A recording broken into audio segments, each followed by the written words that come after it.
नमस्कार साथियों, मेरा आप सभी को प्यार से भरा नमस्कार। अस्सलामुअलैकुम, राम राम, सत श्री अकाल। साथियों, आज के एपिसोड में हम बात करने वाले हैं फ़ौजी भाइयों को लेकर, यानी जो हमारी आर्मी है उससे रिलेटिव आज के एपिसोड में हम बात करेंगे।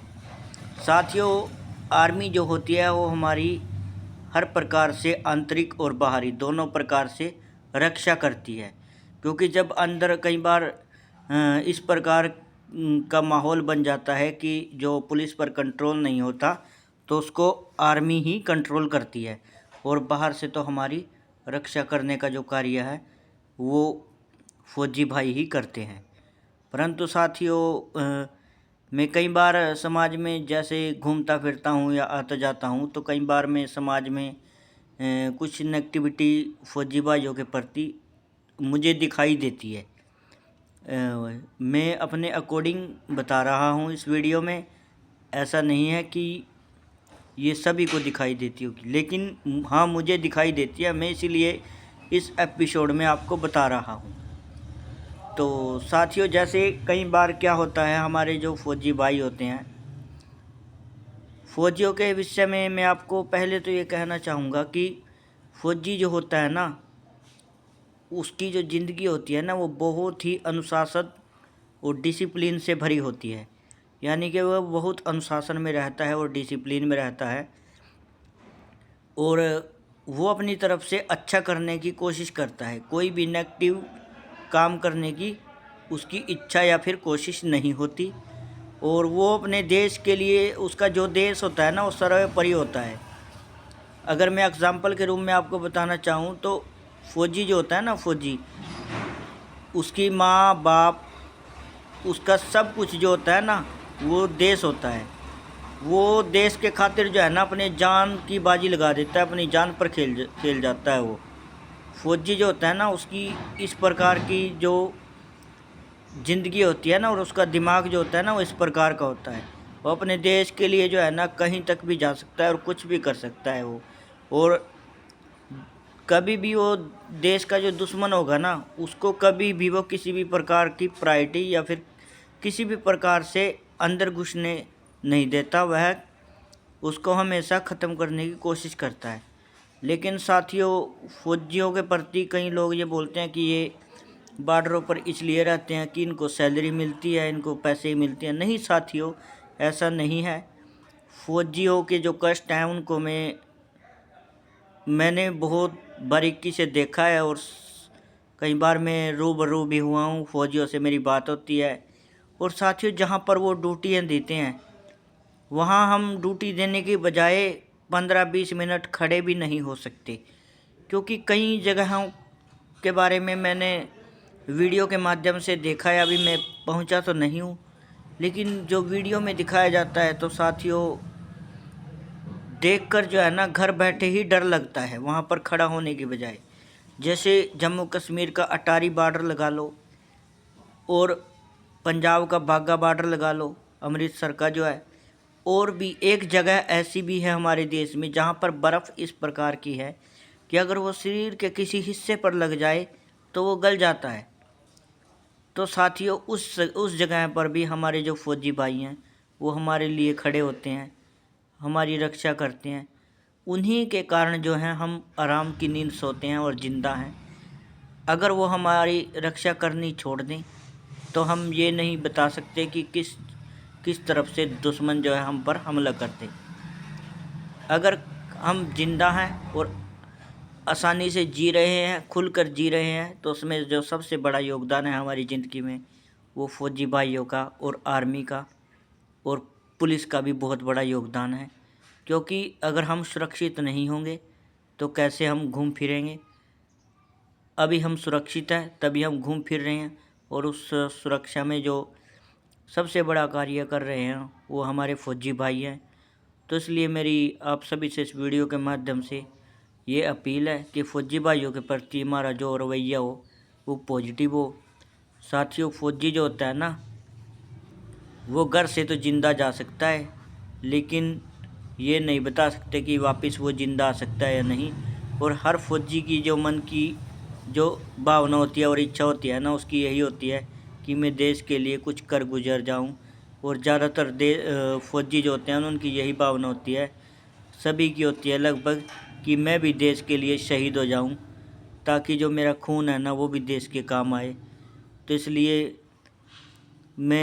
हम घर बैठे बातें मार देते हैं, कई बार बोल देते हैं कि ये हो रहा वो हो रहा। नहीं साथियों, जो कष्ट फौजी भाई हमारे लिए सह रहे हैं, मुझे नहीं लगता उन कष्टों को हम लोग भी सह सकते हैं। कई स्थानों पर तो उन्हें बहुत कठिनाइयों का सामना करना पड़ता है, खाने तक नहीं उनको नसीब होता, खाना तक और पानी तक नसीब नहीं होता, लेकिन उसके बावजूद भी वो हमारी सेवा करते रहते हैं और देश की रक्षा करते रहते हैं।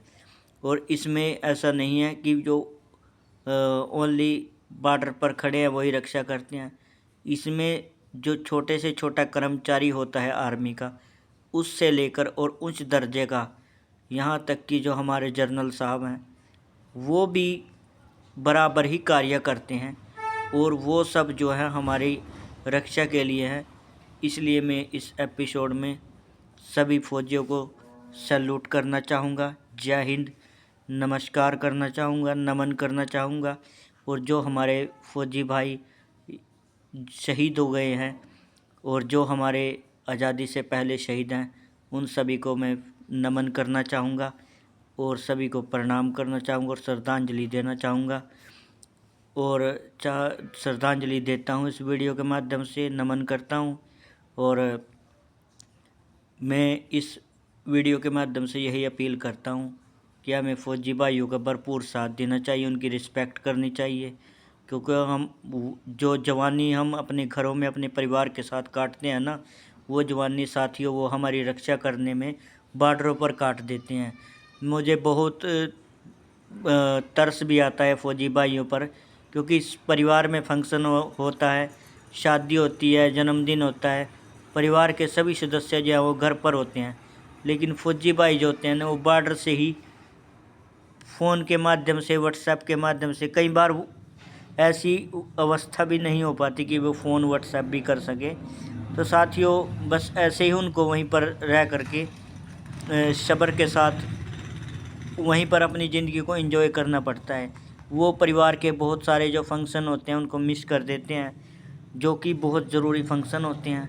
कई फौजी भाइयों का मैंने देखा है कि परिवार में ख़ास फंक्शन है, किसी बेटे की या बेटी की शादी है, या कई भाइयों की ऐसी है कि शादी है, लेकिन शादी से या तो 5-10 दिन पहले आते हैं और तुरंत उनको जाना होता है शादी के बाद। और कई भाइयों को तो मैंने देखा है कि शादी के 10 दिन बाद वो शहीद हो जाते हैं साथियों। तो वो घटना जो होती है परिवार के लिए बहुत दुखदाई होती है। लेकिन वो जो फौजी होते हैं ना, वो किसी भी चीज़ को नहीं सोचते, प्रायोरिटी जो होती है उनके यहाँ देश की होती है, और वो देश के लिए जो है ना मरने के लिए और कटने के लिए हर वक्त तैयार होते हैं। मैं उनके इस जज्बे को और इस हौसले को सलाम करता हूँ, सैल्यूट करता हूँ, नमन करता हूँ, जय हिंद करता हूँ। और मैं भगवान से ही भी प्रार्थना करूँगा कि जो भी हमारे भाई आगे आर्मी में जाए, फ़ौज में जाए, उनका भी जज्बा इसी तरह से बना रहे। और मैं भी फ़ौजी भाइयों के साथ हूँ। अगर मेरी हेल्प की, मेरी मदद की भी कहीं फ़ौजी भाइयों को आवश्यकता होगी, तो मैं भी करने के लिए उनकी हर संभव हर प्रकार से तैयार हूँ।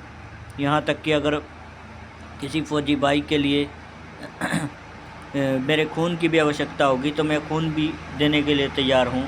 तो साथियों, मैं फ़ौजी भाइयों को एक बार फिर से धन्यवाद करता हूँ कि हमारी हेल्प कर रहे हैं, और उन्हें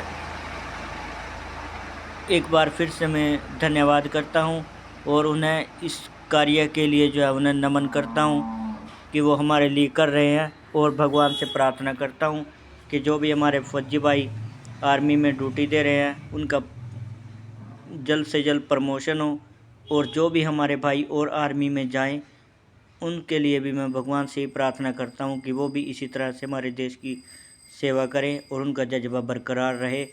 तो इसलिए साथियों, मैं इस वीडियो के माध्यम से आपको ये कहना चाहूँगा सुझाव के तौर पर, अगर आपको कहीं पर भी कोई फौजी भाई पैदल जाता हुआ मिले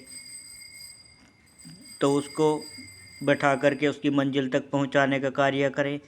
अगर आप कोई शॉप पे हो, किसी दुकान पे हो और वहाँ पर फौजी भाई कोई सामान लेने के लिए आ जाए तो उसको जायज़ रेट पर सामान दें, उसके साथ दुर्व्यवहार न करें, उसको ये समझकर अधिक रेट न लगाएं कि ये आर्मी में इसके पास बहुत पैसे हैं।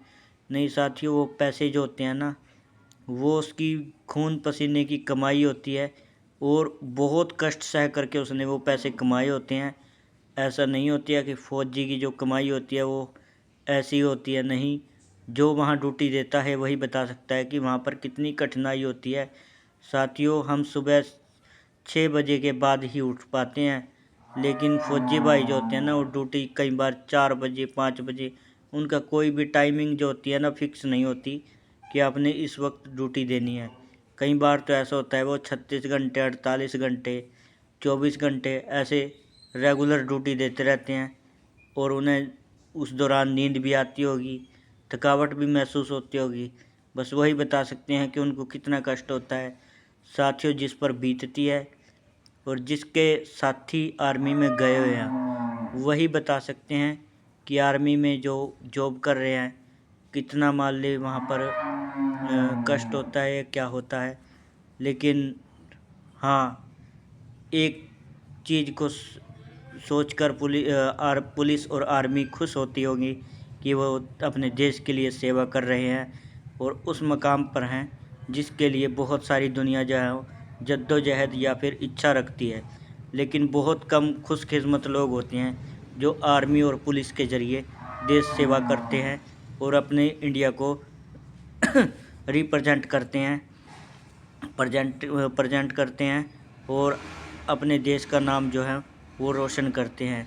और आर्मी जो होती है वो पूरे देश को प्रेजेंट करती है और इसके माध्यम से व्यक्ति जो है अपने गांव का, अपने शहर का, अपने स्टेट का और अपने देश का जो है वो नाम रोशन करता है।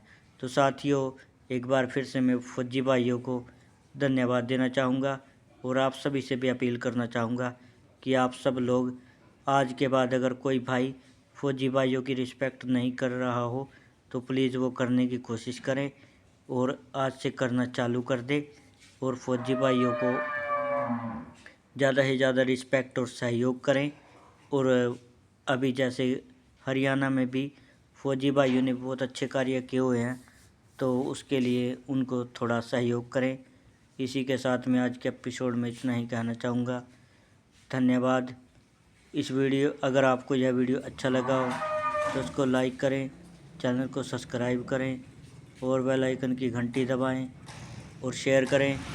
और साथियों, फौजी भाइयों को एक बार फिर से मैं धन्यवाद भी देना चाहूँगा और बधाई भी देना चाहूँगा कि वो बहुत अच्छा कार्य कर रहे हैं। और जो भी भाई आर्मी में जाने के इच्छुक हैं या फिर जाने वाले हैं, फिजिकल वगैरह दे रहे हैं, उनको भी मैं बधाई देना चाहूँगा कि वो बहुत अच्छे मकाम की ओर बढ़ रहे हैं। धन्यवाद। जय हिंद, जय भारत।